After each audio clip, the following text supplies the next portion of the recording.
Global तेजी से बड़ा फायदा मिलेगा, इसमें कोई डाउट नहीं है। दूसरी चीज़, कल घरेलू फंड्स की खरीदारी के अच्छे आंकड़े आए थे, 2000 करोड़ से ज़्यादा उन्होंने खरीदा है।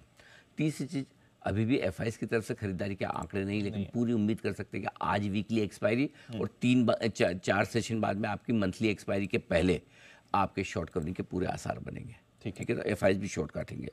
अब कल 2 बड़े उतार चढ़ाव जो हुए ना, उसमें एक बहुत बढ़िया चीज़ हुई है। बताइए। कल कमज़ोर ट्रेडर्स की पोजीशन काफ़ी हल्की होगी, और कल थोड़े बहुत हिम्मत करके कोई लेने की कोशिश जो कर रहा था, उसकी भी पोजीशन वापस कट गई। हाँ किसी ने नीचे लेने की कोशिश भी की, चलो, लेकिन उस वॉलेटिलिटी में पोजीशन कम की, तो आज बाजार आपके लिए हल्के। निफ्टी के अलावा बैंक निफ्टी की वीकली एक्सपायरी भी खत्म हो चुकी है।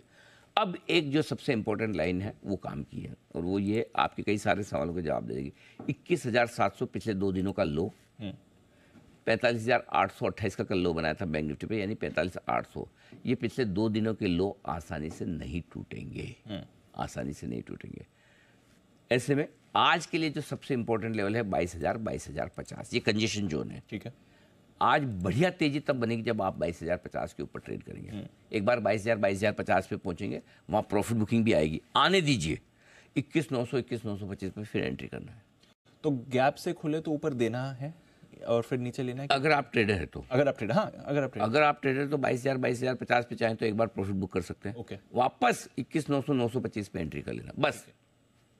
क्लियर है? ठीक है। अगर आए तो, और नहीं, आपको जल्दी नहीं देना है कि भाई मेरी तो एंट्री बहुत अच्छी हुई है, अब मैं रिस्क से बाहर हूँ। समझो आपने 21,800 के नीचे लिया है, राइट, तो आप 22,000 पे रिस्क से बाहर हो जाते हैं। तो आप 22,125, 22,200 का इंतजार कीजिए, जो आज कल में कभी भी आए तो। Got it.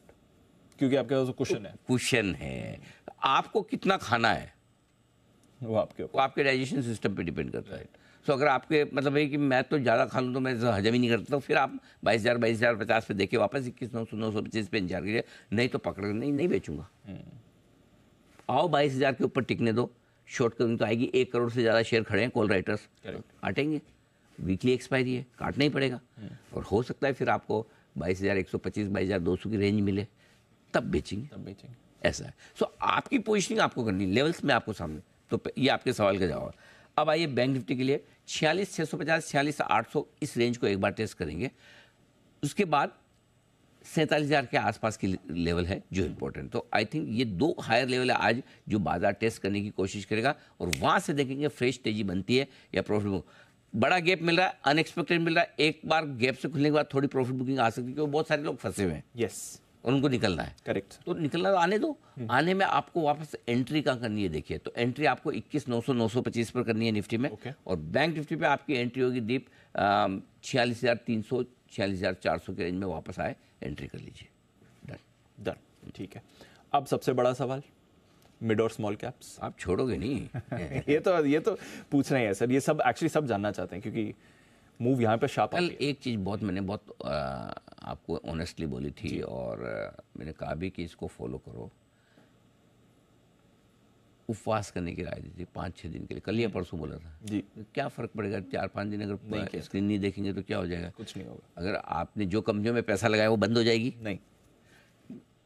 अपनी ट्रेडिंग स्क्रीन मत देखिए, अपना पोर्टफोलियो मत देखिए, हमारा शो भी मत देखिए, बराबर है। 6 दिन बाद आ जाइएगा अप्रैल में, तब देखिएगा। यही बोला था। करेक्ट। देखो क्या है, डरने के लिए आपके पास बहुत कारण है, मैं बता रहा हूँ। खराब बाजार में कॉन्फिडेंस कहाँ से आता है और कौन देता है वो इम्पोर्टेंट है। और मैं बार बार बोलूँ कि इन्वेस्टर्स को डरने, ट्रेडर्स के लिए हम रोज स्ट्रेटेजी देते हैं, सुबह शाम लेने की बेचने की सब आती है। इन्वेस्टर्स को डर तो इन्वेस्टर्स को लग रहा है ना, और इसीलिए मैं इन्वेस्टर्स को बोल रहा हूँ आपको डरना नहीं, पैसा लगाना है। चला नहीं लगाओ, कल ये बोला था नहीं लगाओ, कोई बात नहीं, कम से कम बेचो तो मत। करेक्ट, कम से कम बेचो तो मत। और जिसने नहीं बेचा, और कौन सा आप इतने तोप है कि इन भाव पे बेच के वापस नीचे में ले भी लेंगे, ले ही नहीं जाएगा, छूट जाएगा। So I think deep mid cap small cap share में, इसीलिए मैंने कल आपको शॉर्ट ब्लास्ट एसआईपी की राय दी थी कि 6 दिनों की एसआईपी कर लो। करेक्ट, ठीक है। पहला, मार्च छोड़ के आगे की सोचो। मार्च आखिरी महीना नहीं है बाजार का, अपनी जिंदगी का, स्टॉक मार्केट का, इन्वेस्टमेंट का। अप्रैल भी आएगा। करेक्ट, और आगे और कई महीने आएंगे। अगर मार्च से आगे सोचेंगे ना तो पैसे बनेंगे। खाली मार्च को लेकर रोते रहेंगे तो रोते ही रहेंगे। निवेश करने का सही समय है जब 15% आपका स्मॉल कैप इंडेक्स करेक्ट हो जाए, 8-9% मिड कैप इंडेक्स करेक्ट हो जाए, अगर सोचो यही 15% निफ्टी करेक्ट हो जाता, पैसा नहीं डालते आप? डालते, बिल्कुल डालते, बैंक निफ्टी 15% करेक्ट नहीं डालते? 100%। तो स्मॉल कैप क्या बेचारे इतने घट गए इसलिए नहीं डालेंगे? क्योंकि आजकल चलन, भाई चलन आज, जब लार्ज कैप का चलन नहीं था तब उनमें डालना था। यस। और जब आज स्मॉल कैप का चलन नहीं है, पॉपुलर नहीं है, फेमस नहीं है, तब उनमें डालना है। उनमें डालना है। थोड़ा थोड़ा डालो, कम कर दो। पहले आपका 80% स्मॉल कैप होता था, तो आप 40 कर दो, 30 कर दो, क्या फर्क पड़ता है? करेक्ट। लेकिन नहीं डालूंगा ये मत सोचो। तो निवेश करने का अभी सही समय है, अच्छी क्वालिटी के शेयर लेना है, फर्क इतना ही। और वो भी मैं अभी बता रहा हूँ कौन से लेना है, अच्छी क्वालिटी के लिए शेयर लेना है, सस्ते वैल्यूएशन वाले लेना है। और पैनिक, कल भी मैंने बोला पैनिक आए तो डरना मत। कल भी है एक छोटा पैनिक मिला, डरना नहीं, वापस रिकवरी है। पैनिक में घबराना नहीं है। पैनिक आए तो ये बोला कि आखिरी मौका आ रहा है मेरे लिए, फिर मिलेगा नहीं, ये सोच के अगर दिमाग में रखेंगे, उस तरह से सोचो, ये आखिरी मौका, पिछली बार मिस कर गया ना पैनिक, इस बार आया वापस, मेरे लिए ही आया, तो ये आप ले पाएंगे। क्या लेना है? मेटल्स आज की रिकवरी को लीड करेंगे। ओके। पहला, सरकारी कंपनियां, मेटल्स, पीएसयूज। पीएसयूज में आपके पावर पीएसयू आ गए, कुछ आपके रेलवे आ गए, कुछ बैंक्स आ गए, कुछ डिफेंस आ गए, अलग अलग जो, बट पीएसयू। दूसरा, इसके अलावा बैंक्स मजबूत दिखते हैं मुझे, पावर शेयर मजबूत दिखते हैं, ऑयल एंड गैस शेयर मजबूत दिखते हैं, और साथ ही अदानी ग्रुप के शेयरों में भी रिकवरी आ सकती है, क्योंकि ये भी थोड़े पिछले दिनों में पिटे हैं। तो ये सारी चीज़ें मुझे लगती है जो तेज़ी दिखाएगी आज। रुझान अब पॉजिटिव है, मतलब मार्च तक हम बाय ऑन डिप्स में बाय ऑन डिप्स पर। हाँ, हुए वॉलेटिलिटी होने दो, गिरे वापस गिरने दो, चिंता मत करो। चिंता आपको तब करनी जब मार्केट एक तरफा ही चले। जब तक घटता बढ़ता रहे तब तक चिंता मत कीजिए। वही मार्केट है जो घटता रहे बढ़ता रहे। करेक्ट। हाँ, मतलब तो इसलिए कोई चिंता की बात, बस आपको फोकस क्लियर होना चाहिए, मुझे मार्च के महीने में खरीदना है, बेचना नहीं है, बस। आखिरी 5 दिन है। हाँ, मैं ले पाऊँ तो ठीक है, नहीं ले पाऊँ बेचना नहीं है। बेचना नहीं है।